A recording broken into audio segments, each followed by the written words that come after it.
endless skies. Oh, I'm living that nomad life, city to city, feeling alive. From mountain tops to ocean drives, unchained, I thrive. Okay. Thank you so much for joining us here on Nomads 50 Plus. My name is Chris Kalaboukis, and I'm coming at you from sunny Silicon Valley, California. And we are here to provide you with a path to becoming a digital nomad over 50. Absolutely. We want to see you get on the path. I'm Mary Bartnikowski, a solo travel expert that has been traveling the world for 20 years.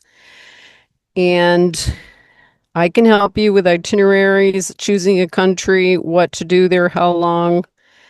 Get in touch. I do one-on-one sessions, and they've helped a lot of people. And getting you on the road. Let's go. You can do it this year, not in 5 years, right now. That's right, damn it. A lot of these shows are all about, I mean, I don't think they care about really getting their listeners on the road. They're like, I'm just going to create this content and I'm going to talk to aspiring people. But we really care. We want you to get out there. We want you to live your best life. Really, it's so much better to just do it and learn by doing. And I've been finding, because I've been teaching these solo travel workshops for the past 2 weeks in the San Mateo libraries, and meeting a lot of people who want to do it, but get bogged down in the details of what kind of SIM card. How am I It's funny how people go straight to the tiny little tech thing. Yeah. As The tiny little, yes, exactly. So I've been finding tiny little details are tripping people up. And that's why I think it's important to talk about the tiny details that can trip you up and make you not even get on the plane. Right. So how do you get people who are sort of focused on the tiny details, like a little higher, like to the 30,000 foot level, into like understanding like the overall process first before they dive in? Okay, so this is what I did to make myself do it in the beginning. Now I'm a seasoned traveler, so I don't have trouble with it. But in the beginning, this is what I would do. I would buy my plane ticket. Ooh, I love that. I didn't have to do anything else but Setting a deadline. Choose the country and get the plane ticket. And I'll tell you, I have never missed a plane ticket. Yeah, they've been canceled on me before, but once you get the ticket and you put the money down, you're going.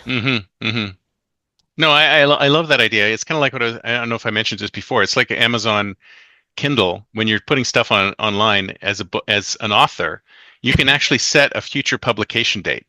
You did say that. I love that. And you set a future publication date.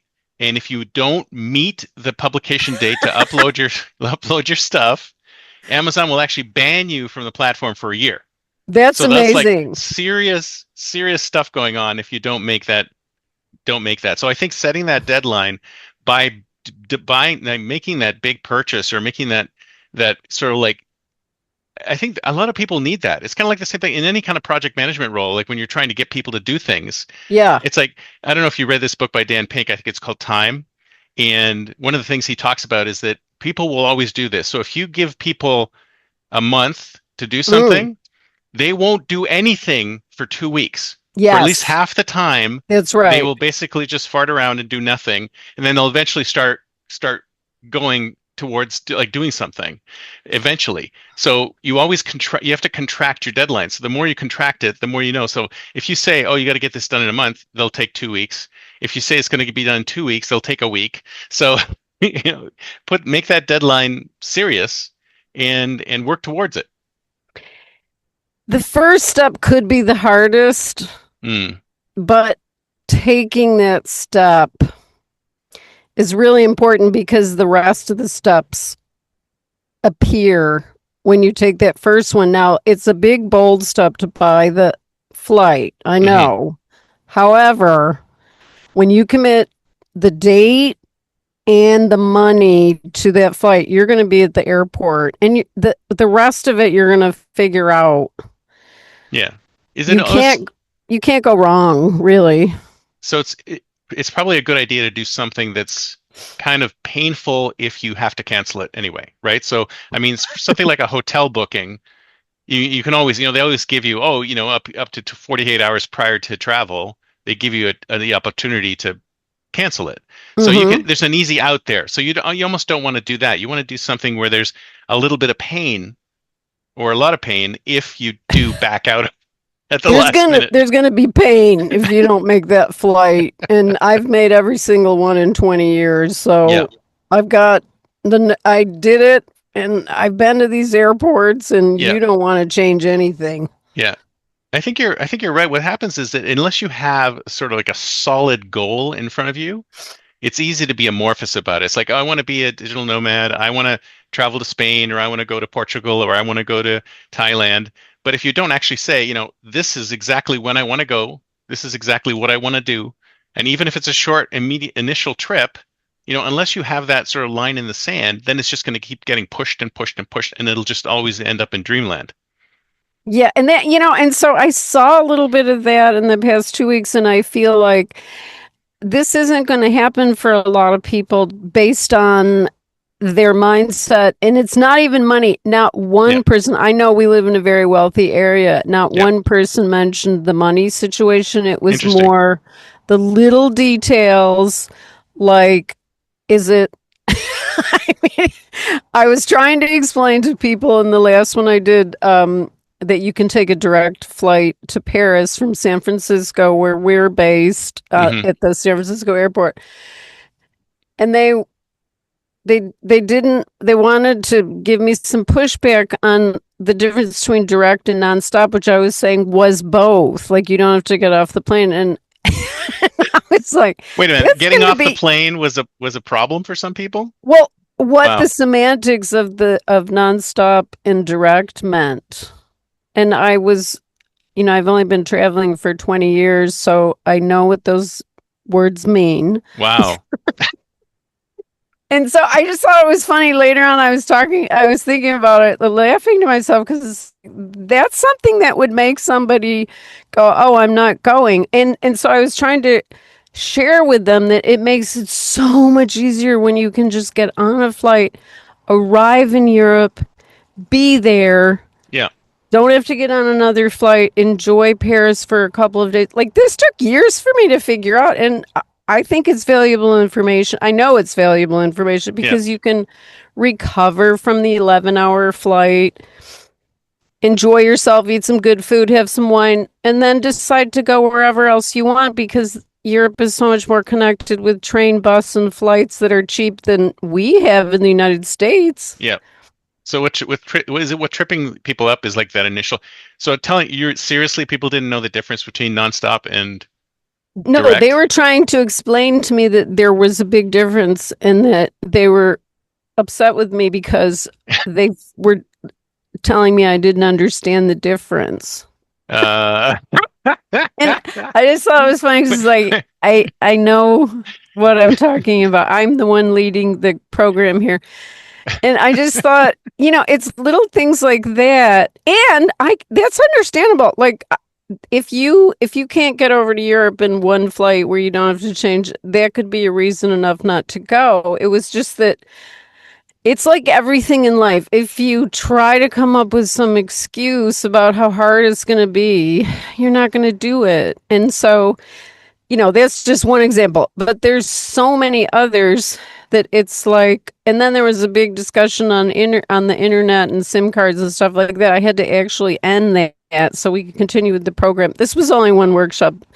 Almost like all of them were wonderful, and wow. didn't have this kind of thing. But I just thought, this is interesting that people are getting kind of caught up in this. And so I thought, this must be something that other people deal with too. Hmm. And so I would say things like internet, SIM cards, transportation on the ground, things like that, you're going to figure all that out. It's really more important to choose your country, Yep.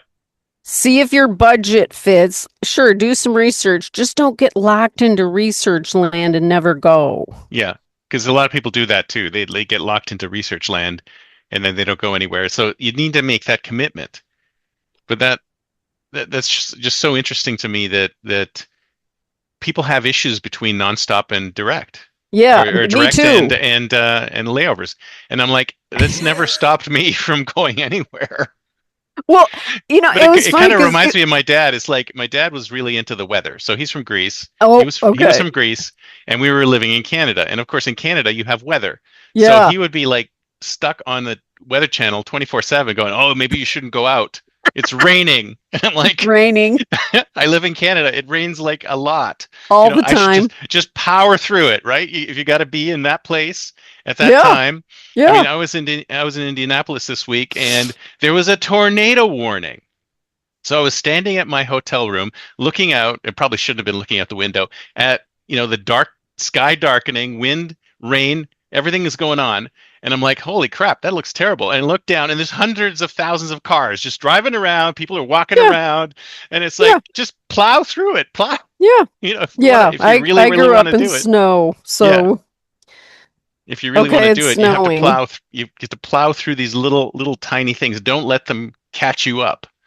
Because I mean, everybody can get through, people can get through them. You just have to figure out how you can get through them, right? Well, and you don't know until you're on the ground. Like another person who I actually think will do it. He was, I don't know if he was from Chinese, but he was Chinese, but I think he was a little concerned because his English wasn't perfect. But I felt like he was one that was going to go out of the whole group the most. Interesting. Yeah, and so I thought, well, that's interesting. He was younger, and he told me how brave I am, and I thought, let's see, I wonder what's holding him back. And so, but then it kind of came out that, he was asking about all the things that go wrong. Mm. And so, Which is, of course, what's holding back a lot of people. and Because so, and I didn't want to go into a lot of it because, yeah, there is stuff that did go wrong. So I just said one story that I shared about somebody getting robbed. It wasn't me, in front of me in Ecuador, and how the guy tried to rob me. hmm And so I thought it was actually good because it's like, well, you could be approached that way too, and you might get scammed. But I'd already traveled a bunch, so I knew not to do what he was asking me to give me some. right. It just. But I didn't want to emphasize on the bad stuff that can happen because you can tell yourself, "Oh, I'm going to be prepared," but actually, what might happen is that you just get scared and never go. Yeah. Yeah. And that's the kind of the worst thing that could happen. The worst thing that could happen and does. So I think to try to answer your question about how do you get people up to the 30,000, the one thing that I know works is to get the plane ticket, and also, the other thing is to talk to people that know what they're talking about and aren't just trying to sell you something. Going to these Facebook pages. I mean, sometimes people will say things that just literally aren't true. hmm But how do you know unless you've traveled a lot? So you have to be very careful who you get advice from. Yeah. The internet is full of fakery. Oh, It's absolutely full of fakery. wow. So much fakery. Yeah. And that's the thing. It's like I don't know if I mentioned it before on this show, but I've noticed it in a lot of places is that a lot of times when you've got people trying to provide advice to do something, the Mm, people who are providing the advice don't really want you to undertake the advice, or they don't really care if you undertake the advice or not. They're just there mm-hmm, to sell you their program or whatever. mm-hmm. In fact, they're perfectly happy if you don't do what they're suggesting, because then they can sell you more of the program. Especially in the self-help industry, it's huge, right? I mean, do you think Anthony Robbins cares if you're a success? No, he just wants to sell books, And right? he does. Exactly. So you have to try and differentiate between the people who are just trying to sell you content and the people who are actually trying to literally help you through whatever you're trying to go through. And we're in the latter side of things, right? Oh, We're not yeah. trying to sell people stuff. That's what I thought was so funny because it's like, I'm here to help you. This is a free workshop for you. I mean, they're Yeah, paying me to do it, the libraries, but yeah, this is free for you. Sometimes I think free things. Yeah, and this hasn't been true for 90% of them, but just that, sometimes when something is free, you don't realize the experience behind it. yeah, And so you have to be careful who you get advice from. Get it from people Oh, for example, one of the I went to Colombia uh, a while back, and I was concerned about it before I went there. So I would talk to people, and they would say, "Oh, it's totally safe," and I'd say, "But you're Colombian. You're not a tourist." Yeah. And you're with your family. I'm by myself. Like, it's totally different when you're by yourself. It's just, I get approached a lot. My blonde hair. I'm a woman. I mean, you just do. Yeah. And so, Everybody's experience is different. yeah. So it's like you can't just unilaterally say, "Oh, Colombia is so safe." No, I did find it to be safe, but I was in a little village up in the mountains doing a volunteer project. But then when I went to Bogota, I felt differently Yeah. about the safety factor. Not so, but that's kind of just a big city thing. But you want to talk to people that know what they're talking about. And I think I was staying in a hostel with my son. Yeah. And so I was like, okay, where shouldn't we go? And they told us where we shouldn't go. And Right. that was good enough for me. Yeah. Well, you almost need for some people they almost do need that sort of almost coaching hand holding sort of thing to get them to get to that point because it's kind of And like any major change in your life. I mean, people go if they want to make a major change in their life, sometimes they'll hire a life coach that who'll actually really work with them on a tactical level to say, yeah. okay, do this, do this, do this, do this. And some people can do that sort of thing on their own, and other people need that assistance to be able to help them get to that point.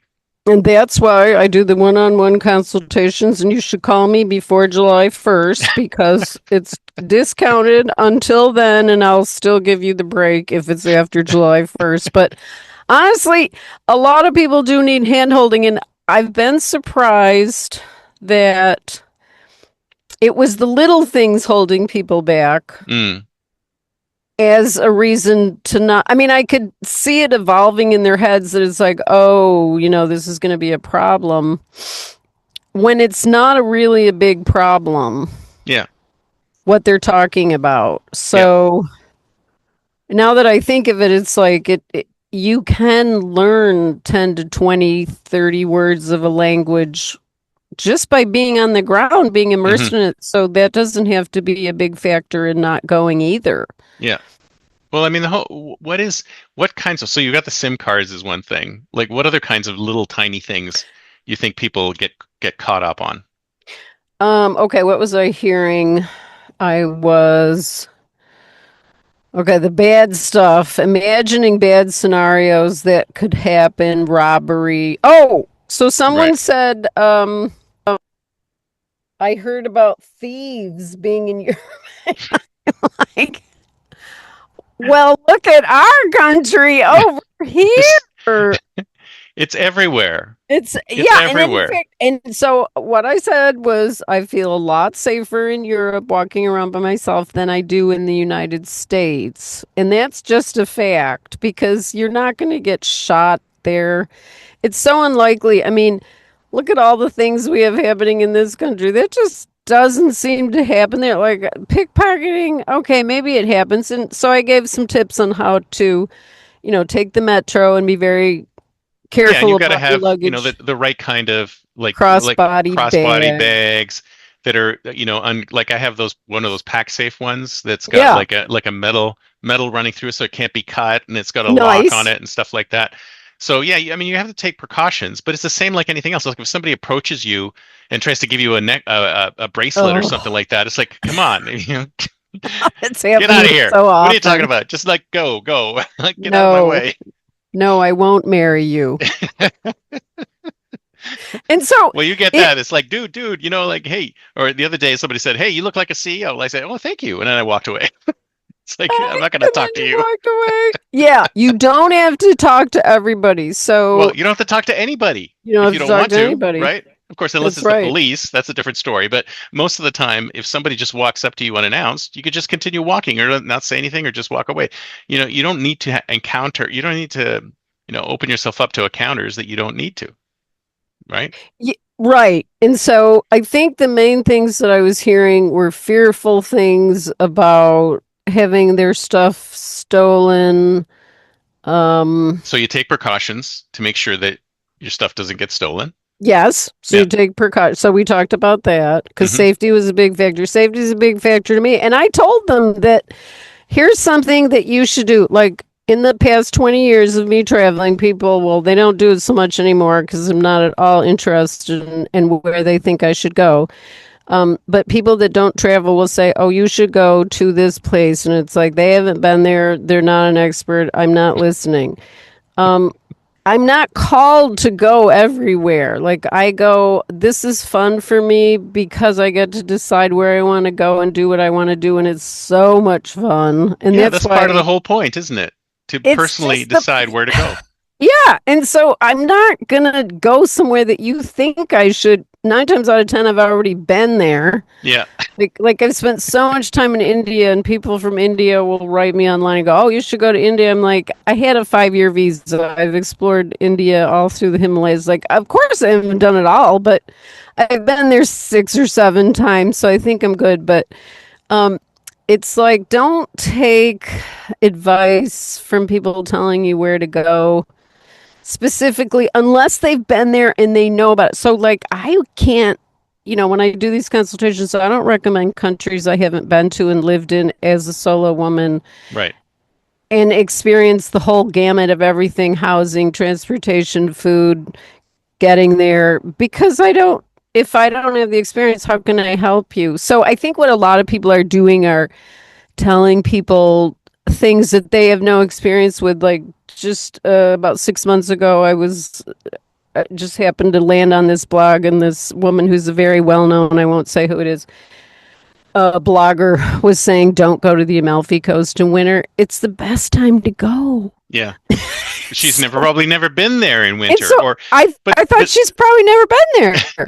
but you see, that's the other thing, is that it's all a preference. Like we were talking Yeah, about in earlier shows, it's kind of like, do you want to go to Europe when it's sunny and beautiful out? Well, yeah, so does everybody else.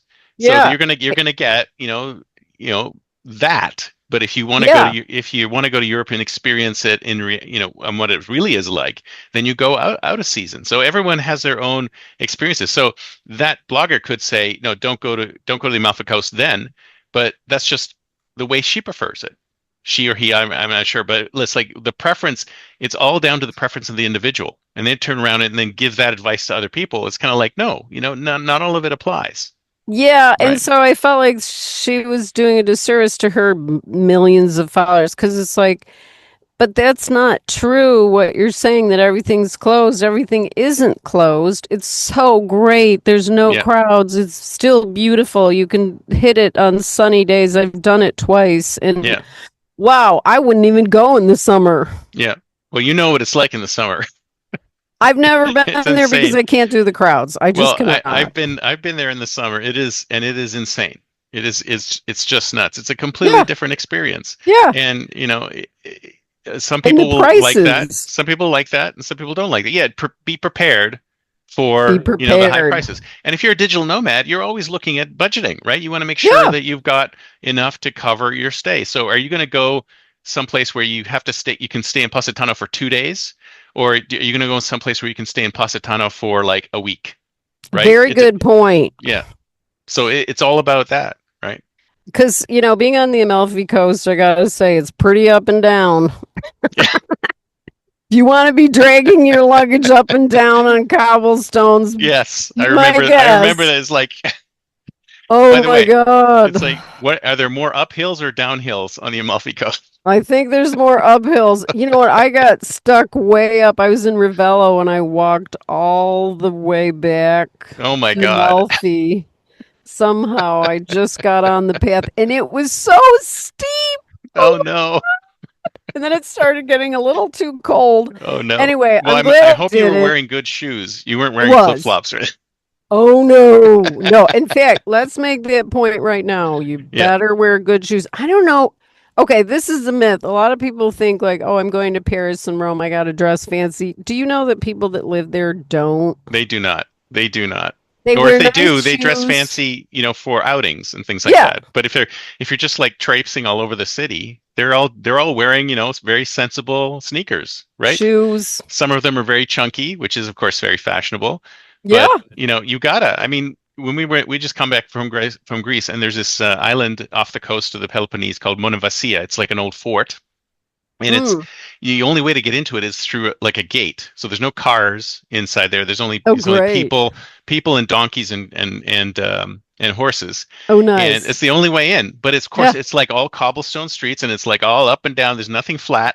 And if you were in there with anything other than sort of normal, like sensible walking shoes, you'd be screwed. No. And then there's a really beautiful church at the top of the mountain, like right up at the top. So you got to go, it takes you 20 minutes back and forth these trails, and there's no way you can do that in anything other than really sensible shoes. So that might be the first thing to.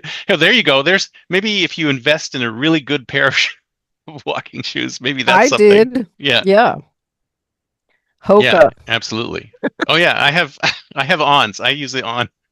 My wife Yeah. wears the Hokas, and I wear the ons. Yeah. You gotta have them, or else your feet are just gonna be dead dogs. Yeah, No, yeah, you can't. So, exactly.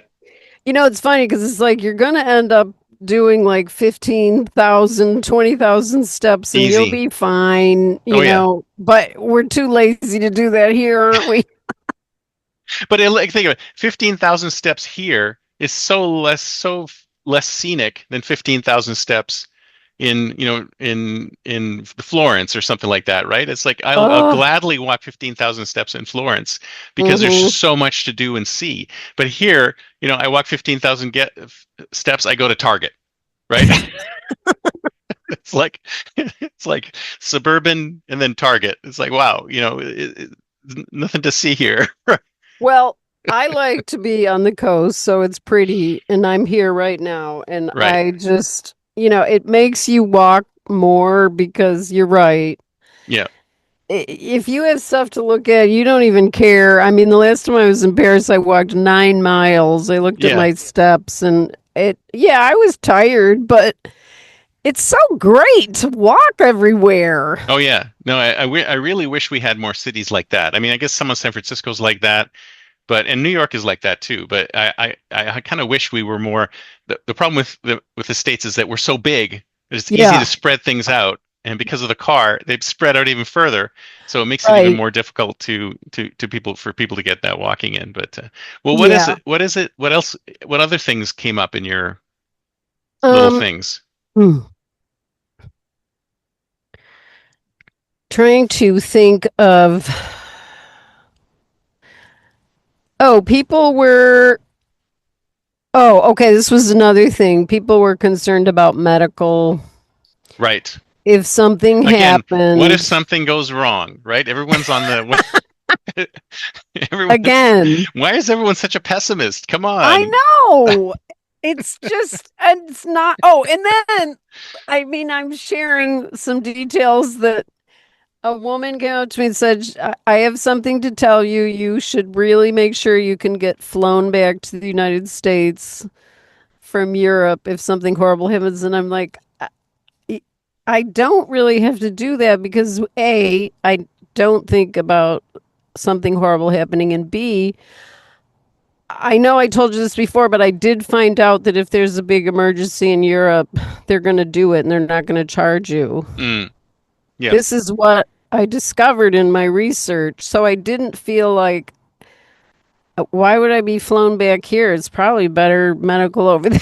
Yeah. So, I mean, but if you're thinking about that, like if you're thinking about that and it's really worrying you, then you can always yeah, buy the insurance that'll do that, right? As right. for peace of mind. But Yeah. they can probably, especially if you're in Europe, I'm sure that they can treat you. I mean, people in Europe have problems too. Oh, So yeah. so they've got all of the facilities. All the facilities are there. So and they'll treat you, and like you said, they might even treat you for free. That's the thing. I mean, from what my research showed, that was not true of Mexico, but it was true of Europe. So Right. I would say to those people, be sure and go to a place that you feel like if something happened, you would get some good medical because the medical in most of Europe, from what I'm hearing from my people who live there, who've traveled a lot there, is that it's good. I Hmm. hear very little complaints about it, like Right. almost none. And so it's like, well, it's not a concern for me. That wouldn't make me feel better. That would just make me think about it more like, oh, I'm spending all this money on private insurance when I probably don't even need it. So everybody is different Well, that's the about, thing about insurance, right? It's one of those things where you're like, when you need it, it's like great. But when you yeah. don't need it, you're like, okay, well, that's a necessary evil. And some people get overthink it, overthink what could happen. They just think of all the negative things that could happen. And like somebody who is got that mindset and thinking about all the negative things that could happen, how they might not even enjoy doing this, right? This might not even be the Right. life. This might not even be a good idea for them. It's like learn it now. Like if you're a pessimistic person and you think everything's going to go wrong all the time, then maybe you And it, shouldn't even think about it. Maybe you should go, okay, maybe this is not the life for me. I mean, let's just yeah, be honest about it, right? I that's mean, fine. it's not the life for everybody. It's not for everyone. And so, Yeah, this is part of the process. Because, at first when I started traveling, I thought, oh, everybody's got to travel. And I thought, it's actually not for everybody. The yeah, more I did it, because it worked for me, and I think it could work for a lot of people, but there's also, I was on some site this morning, and a lot of people were poo-pooing traveling in a way that was like, well, good for you. You have a house that you like and you yeah, like being in your own yard and stuff. That's great. I'm not going to try and convert you. yeah, I'm only going to help you if you really want to do it and you're needing some help yeah, and some guidance, not that I have to convert you to a whole different way of thinking. yeah. And the reality is that there's shades of this. You're not going to just sell your house and disappear day Right. one. You can always ease into it over time. And then you can decide maybe while you're doing it is that, oh, I do like having my garden. I do like having my home. I do like having these things. So work it into your life. Travel a lot, but come back. Right? There's Yeah, there's no hard and fast rule saying this is what you need to do to be a digital nomad, right? You just work a lot of exactly. travel into your life, work from other places, experience those other things. And if being at home is part of it, then that's great too. I think people think of it as, oh my God, I have to, especially with the current regime, that people are like, oh, I gotta leave the United States. It's like, well, you don't have to actually take a big step like that yet.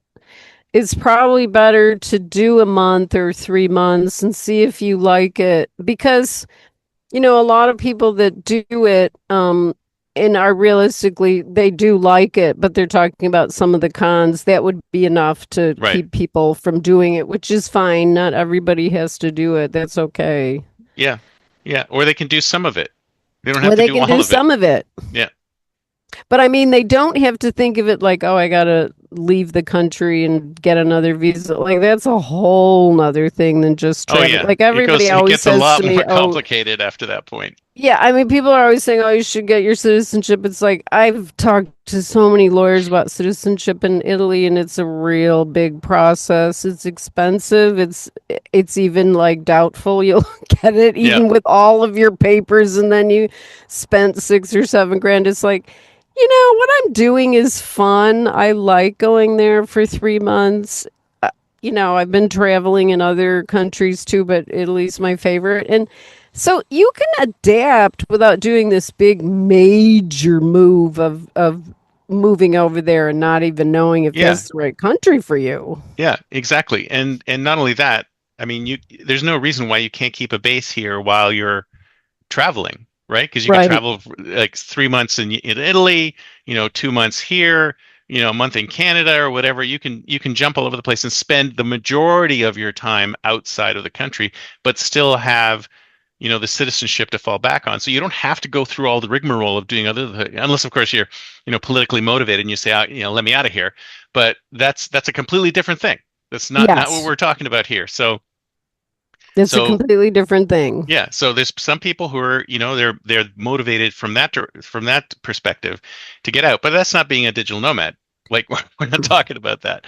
But so what other things? I mean, so is internet cards? I mean, getting internet available. I mean, internet is really important because I had that problem when I was in Greece because Yeah. at the place that we stayed at my mom's old house, the internet was great for download speeds, but upload it was ridiculous. So Yeah. I was trying to upload this show to because I was there for No. 4 weeks, right? I was there for 4 weeks, so I was trying to upload this show Oh from my from God. there, and it was literally 2.5 to 3 hours Yeah. to I've get had that a 1 hour happen. show Yeah. uploaded. So that is a big problem for some people, especially content creators who do a lot of this, right?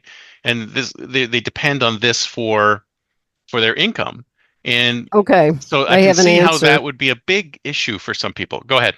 Okay, so my answer is because I've run into that all over the world is that now it's pretty common to ask for the I forgot what it's called, but it's this you check the upload and the download speed and they actually send you a screenshot. If they're Oh, not willing like to speed do test, that, yeah, like a the speed speed test test. screenshot. Yeah. If they're not willing to do that, or I found that there's a small percentage of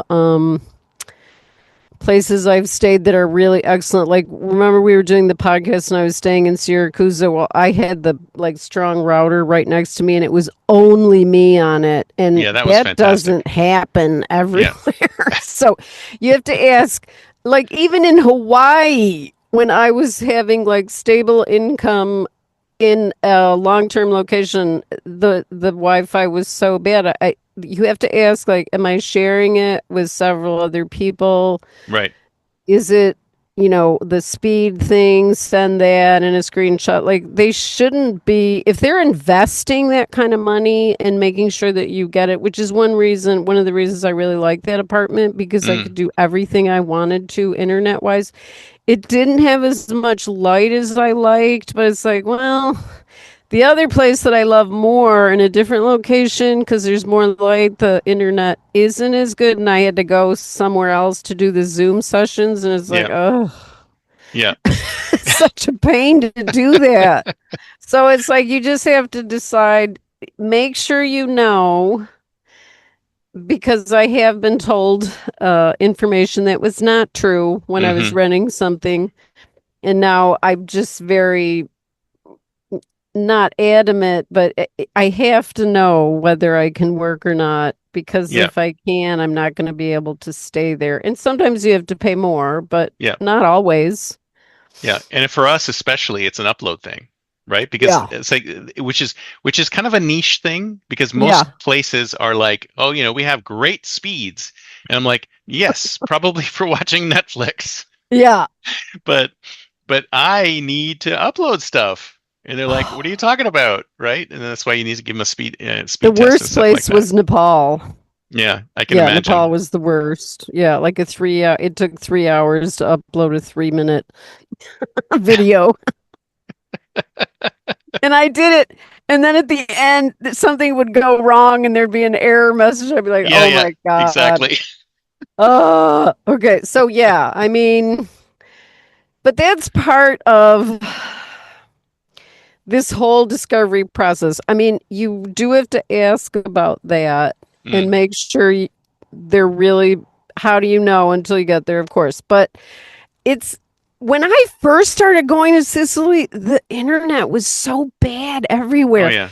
And now, 7, 8 years later, it's a lot better. People are more into the really smart Sicilians who are doing their own, like renting out properties that they have.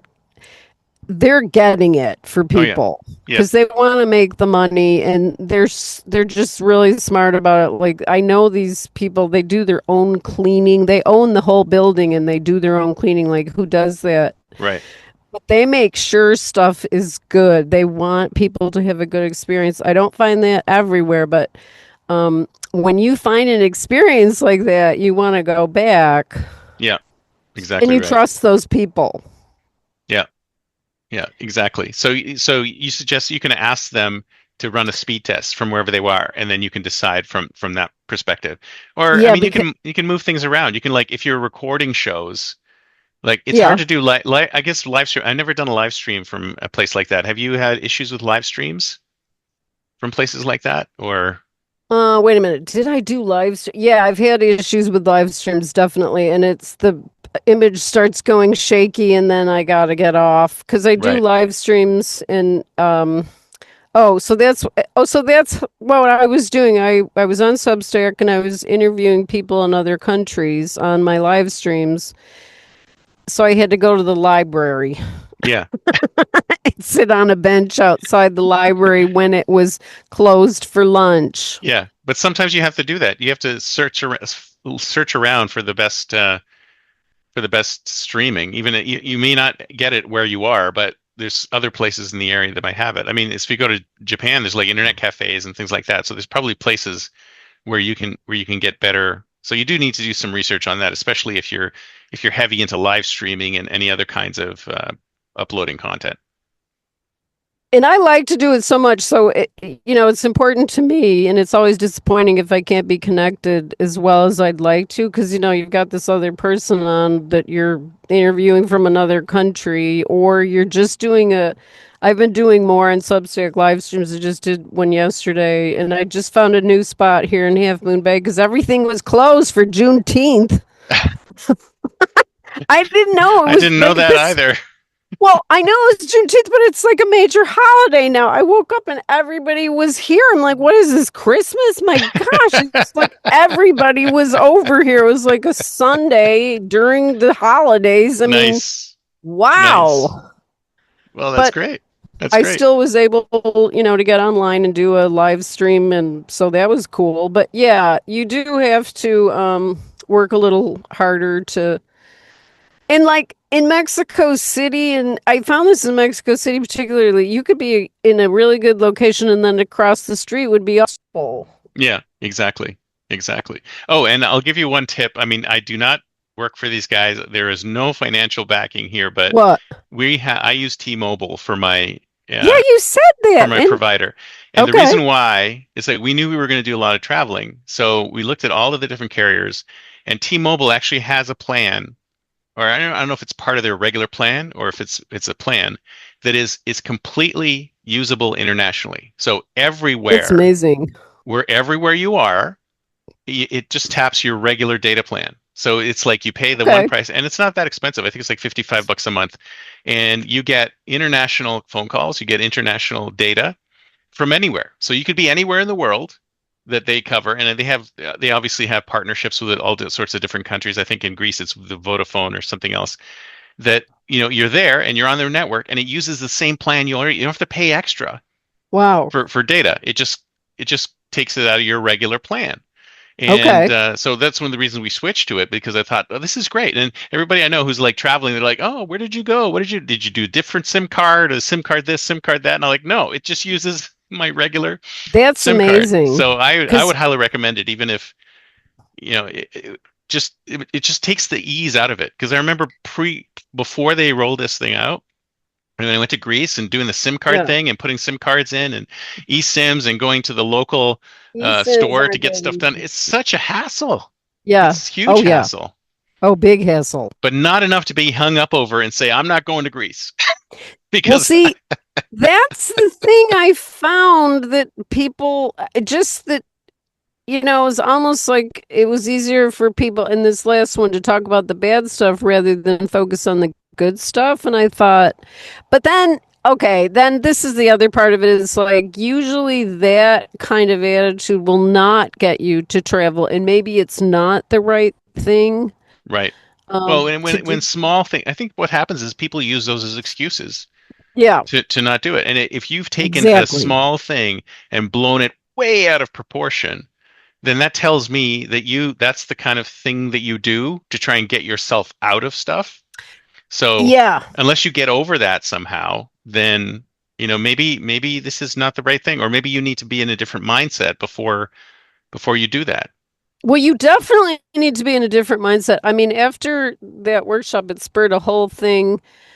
And I did this a live stream yesterday about changing your life, but it has to do with when you come up with excuses for something to not work. Right. You're right.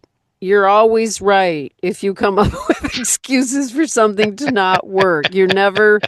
It's always going to be right if you think that way. And so then I applied it to, my entrepreneur for businesses, the one that worked. And so it really applies to everything you do, personal relationships. Like if you're really going to focus on all the things that are going to go wrong, maybe you shouldn't have your own business. Like I didn't focus on that at all when I Yeah. started my photography business 40 Yeah. years ago. I never even thought I thought, okay, let's try it, which is the way you have to kind of go into anything like super new and big Exactly. like this. You have to just say, okay, I'm going to try it and I'm going to roll with it, whatever Yeah. happens. Well, I think of it. It's funny because it's kind of like the agile methodology or the MVP sort of thing, where that startups do. Mm, It's like, what's the minimum thing you can do to see if you're going to like to do what you're doing, okay. right? Okay. So always you have to experiment.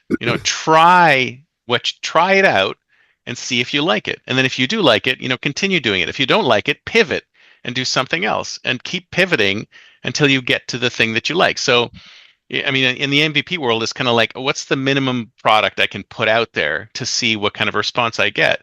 And in the agile world, is like, what's the minimum thing I can build and show people so that they can look at it and go, yes, this is what I want, or this is not what I want. So it's the same with your life. It's like, try something that you want to do, and if you don't like it, step back and look at it again and change it and do something different. But if you don't, but if you're sitting there piling on excuse after excuse after excuse after excuse, you're not ready to Mhm. do that, right? So you have to sort of break Exactly. through that and say, let me see if I can deal with this. Let me push through and get that minimum thing out there, and then see how I feel after get the minimum thing out there. Exactly. Yeah, And it's funny how that applies to everything you do in exactly. life. I mean, it's all philosophy, isn't it? It's like, whoa, this is so interesting. It's like when the financial crashes happened and we were all, living high five, everything, Yeah, I remember walking around Palo Alto meeting companies that were like, oh, we don't make any money. I'm like, really? God, I got to make money to stay downtown. You guys don't, because they were just getting funded. And then when that all blew up, yeah, we all had to pivot that's right.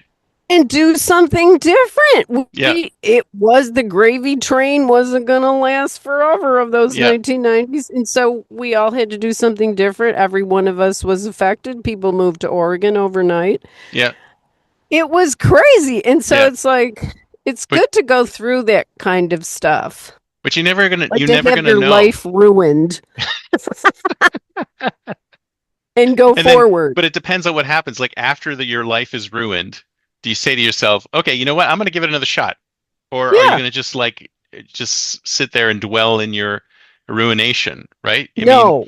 you got to you can't do that. And if you do, then why bother trying in the first place? Well, It's kind of like if see, you're an entrepreneur, I'm just going to get a 9 to 5 job and be done, ugh, right? But if you really want to be an entrepreneur, you have to keep trying something until something breaks out. And absolutely. we pivot all the time. We pivot all the time. And I haven't had a boss for 40 years and I don't intend to have one. Nice. And I really feel you have to be, now it might be controversial to say this, but I really feel that the pivoting thing comes from things like financial crashes, ruined lives. Like, how are you? Okay, sure, you could dwell in all that, but actually, I'm starting to see, okay, in terms of the traveling thing, I'm starting to see a lot of people go, oh, and this is true for myself too. I was married for 20 years and then I got divorced, and my life, then I started traveling. Like, it wouldn't have happened if I didn't have that change. And it was not a fun thing to go through, even Yeah. though I chose to do it. But I'm starting to see a lot of other women are like, oh, I was married for 15, 20 years. I'm like, yeah, join the club. Like, we've Yeah. been, like, of course, yeah, have a good life. Like, you don't have to just dwell in the fact that it didn't work. You're on to a new chapter. Yeah. And more people are doing that. Like, when I started, nobody else was doing it as a solo woman that I know. I knew of no one. And so Mm. I couldn't even relate people are just like, oh, you shouldn't go. It's so dangerous and everything. And it's like now there's a lot of people that are doing it, which is great. I'm Yeah, happy to see it yeah, because it proves that you can change your life. You can have your whole life obliterated and you can change it in a beautiful way and have a much better life than you had yeah. before, which I think sometimes people don't believe you can. Well, I think that that's exactly right. It's interesting you should say that because I think something typically happens Uh-huh. to trigger people to change their lives, right? Yes. It's like if your life is just trucking along fine, Yeah. then you're not going to do anything different about it. And you No. might feel like, oh, I'd like to travel or I'd like to do this, but I still have my job and I have my 2 weeks vacation, blah blah blah, and then all of a sudden, boom, you lose your job. Boom, there's a divorce. Boom, there's a death in the family. Something major happens in your life, and you say, oh crap, I got to change things. I got to switch Everything. things up. Yeah. And the thing is that why wait? Why wait for something big to push you into it when you can make that decision yourself? Like you can push yourself into it. Like Hmm. because then that way you don't have to worry for like it's like the smoker or the guy who like has to have a heart attack to get healthy. It's like, why do you need a heart attack to get healthy? Why do you need that impetus to get you healthy? You could just decide, I'm going to do this now. Be a different person. It takes a lot of guts and you have to be obsessed. Yeah. You really do. When I see, this is what I did. I was obsessed. Once I did that first trip to Nepal and India and Bali, I was obsessed. Yeah. There was no Because way you I was really going to enjoyed come. it. I loved it so much that I came back with a new sense of my whole life and I just thought there's nothing that's going to keep me from doing this. I absolutely love it. I had an Yeah. amazing time. I got to see the Dalai Lama. I got to spend time with his son. I got to do it alone. I got to take a train in it. Like there was just so many good things about it that I just thought there's no way I'm not going to do that again Yeah. and for longer. So Yeah. my next trip was 6 months and then the Yeah. next one was 10 months. And, Yeah. you will find out right away whether you love it. Yeah. But the trick is make that commitment. Like you're saying, make that commitment, buy that ticket, fix that date, buy that ticket, make the monetary commitment, and then everything can fall out of that. Right? Everything will. Yeah. Everything will fall out of it. The ticket is the major thing. And, it's taken me years to well, maybe not to figure it out, but if you make that monetary commitment and you put the money down and you do it way ahead of time that you're going to get the best deal, you're going to pay the least amount of money. And this is what I'm finding with so many things now, which a lot of times I haven't done in the past, but now I'm doing it more. It's like, oh my gosh, I can't believe it. It's like 50% less for Yeah. lodging, the plane, whatever. And so it's like, okay, I'll sign up. And that means you're going. Yep. And then like always do it sooner than you like don't push it out too far. Like, oh, I'm gonna live in 2 years.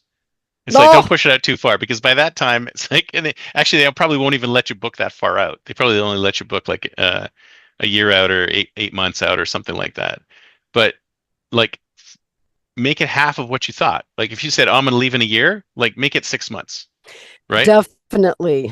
Yeah. It's funny you say that because when I was doing wedding photography, I used to hear them say, oh, we're going to get married in 2 years. It's like, I don't know if you're going to get married then. Of course I wouldn't say that, but So much can I happen was, in 2 years, right?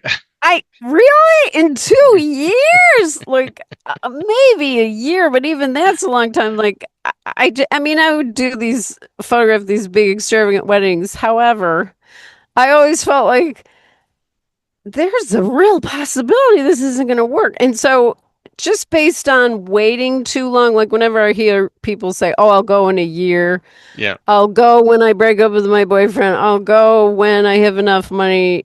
Well, maybe money is an issue, but actually, you can go to a lower cost country. But there's just so many reasons that's another one Yeah. to put it off like that. I don't Yeah. think it will happen if you put it too far in the future.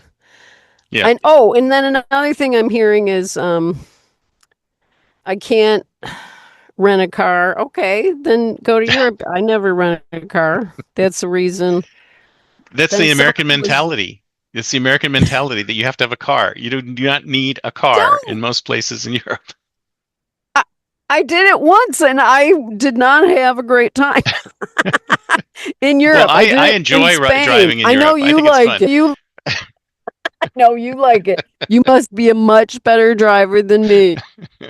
Plus, you've got Greek blood. Maybe it has something to do with you being able to deal with all of that Well, you chaos. have Italian blood, don't you? I mean, you should be able. I do. I should be able to deal with it, right?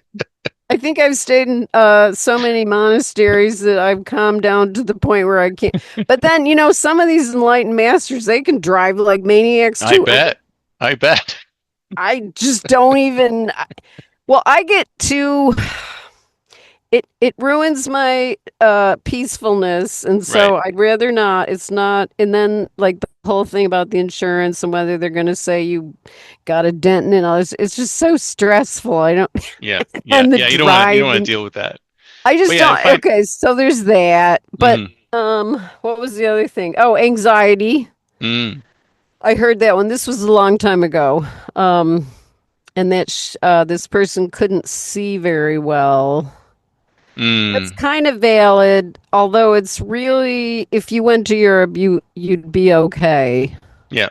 Well, Like, we because talked she in the was previous saying show how they're more respectful of people who have issues. Definitely more respectful. much more respectful. Wow. Yeah. So, I mean, you would have to make different kind of decisions about where you stayed and how you got around, but it's amazing how much you really still can do based Yeah. on the ease of the place that you choose to be in. Yeah. And then, of course, if you wanted to go with someone, that might be a better idea to go with Yeah. somebody. Well, I remember going to Westminster Abbey and going to like the higher levels, and there were people with wheelchairs. There were people with walkers. There were people with who weren't fully able to walk and things like that. So there are, Yeah. I mean, obviously you can't get to the super tippy top areas because those are all like narrow staircases and stuff like that. But there's still plenty you can get out of the experience. Still a lot. Well, there's so much you can do that it seems like why hold yourself back from that? Oh, actually, it's probably a United States thing because there's a lot we can't do here based on that. But Yeah. but when you compare it to Europe, if you were staying in the historic center in a place that had a decent elevator or that you didn't need to take an elevator at all Yeah. and just were on ground level, you could actually end up having a pretty nice trip just being in the historic center of a nice city in Europe. Yeah. And a lot of museums and things like that, they already have accommodations for that. Like even in little Yeah. tiny steps and little tiny things, and it's all there. So we got to wrap it up. It's Oh, but okay. anything else to talk to add to your list before we go? I would say don't overthink it. Don't get caught up in all the negative stuff that could happen. Just get that plane ticket and you need help. You get in touch with me because you can do it. You can start your traveling this year. It's not next year or the following. You can have a Yes. much more exciting life. The sooner the better. The sooner the Make that better. commitment. That's awesome. Well, thank you so much. Talk to you next time. Oh,